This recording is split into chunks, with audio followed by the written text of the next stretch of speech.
2022년 1월 언론을 장식한 제목은 전격 화해 윤석열, 이준석 포옹이었습니다.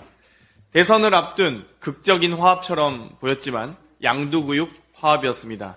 그 뒤 이준석 대표가 어떻게 되었는지는 잘 아실 겁니다.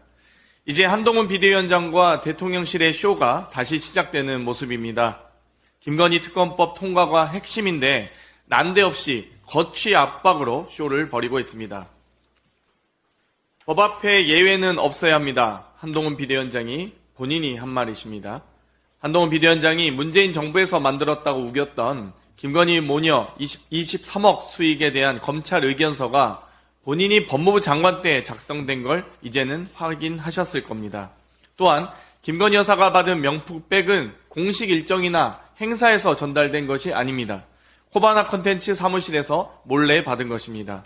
영상에서 볼 수 있었듯 청탁금지법 위반 의혹이 사건의 본질입니다. 대통령도 서면 신고, 반환 등의 의무를 이행하지 않아 법 위반에 해당합니다. 오죽했으면 검찰이 이 사건을 각하하지 못하고 수사부서에 배당했겠습니까? 국민의힘 당협위원장이 당원을 모아놓은 자리에서 한동훈 표 사천을 한 것도 문제지만 대통령실이 공당의 대표 보고 나가라 마라 개입한 것은 더 엄청난 문제입니다. 국민의힘은 김건희 여사 특검법 재의결에 동참하십시오. 한동훈 위원장은 제2의 이준석, 제2의 김기현 혹은 제2의 강성희처럼 끌려나가지 않을까 싶습니다. 윤석열 대통령은 이재명 대표에 대한 암살 시도를 테러로 규정했습니다. 테러방지법에서는 사건 처리와 조사의 모든 권한을 국가정보원에 부여하고 있습니다. 그런데 국정원은 이 테러를 법률대로 처리하고 있습니까? 국가테러위원회의 대테러센터는 국가안보실과 연결되어 있고 대테러 합동조사팀 역시 국정원장이 편성 운영합니다. 테러 당시 잘못된 정보를 발송해 사건 축소 의혹을 받고 있는 대테러 종합상황실은 대테러센터 조직입니다. 그렇다면 테러 업무를 관장하는 국정원장 직무대리인 홍장원 제1차장은 이재명 대표 테러 당시 잘못된 정보를 발송한 책임자 아니십니까? 대테러 조사의 기본인 현장 조사, 문서 열람, 시료 채취 등 법에 규정된 조사는 이루어지고 있습니까? 또한 대테러 위험 인물의 출입국 기록, 금융거래, 통신 이용 정보를 수집할 수 있도록 명시되어 있는데 어디까지 조사하셨습니까?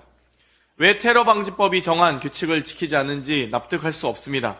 재발 방지를 위해서라도 제대로 수사하고 투명하게 국민께 공개하길 강력하게 촉구합니다. 짧게 한 말씀 드리겠습니다. 민원 사주 의혹 제기가 되고 있는 류일임 방심위 위원장이 이제는 셀프 연봉 인상을 준비하고 있습니다. 방심위 위원장의 연봉은 2009년 대비 작년에 이미 46%가 인상되었습니다. 위원장의 연봉은 6천만 원 가까이 15년간 오른 셈입니다. 공공기관 중 최고 수준의 연봉을 받는 분이 또 셀프로 추가 인상을 한다니 기가 찰 노릇입니다. 유림 위원장은 지난 8월 위촉 이후 지금까지 가족과 지인을 동원하여 셀프 민원 사주했던 인물입니다. 공익신고자를 색출하기 위해 내부 감사와 수사 의뢰를 한 사람입니다. 정권에 충성하는 마음으로 야당 추천위원을 2명을 몰아내고 방심위의 독립성을 파괴한 사람입니다. 류일임 위원장이 할 일은 셀프 연봉 인상이 아니라 자진 사퇴입니다. 오늘 방심위 전체회의 안건으로 상정된다고 합니다. 의결하는 직후 방심위는 엄청난 국민적 지탄을 받을 것임을 경고합니다. 이상입니다.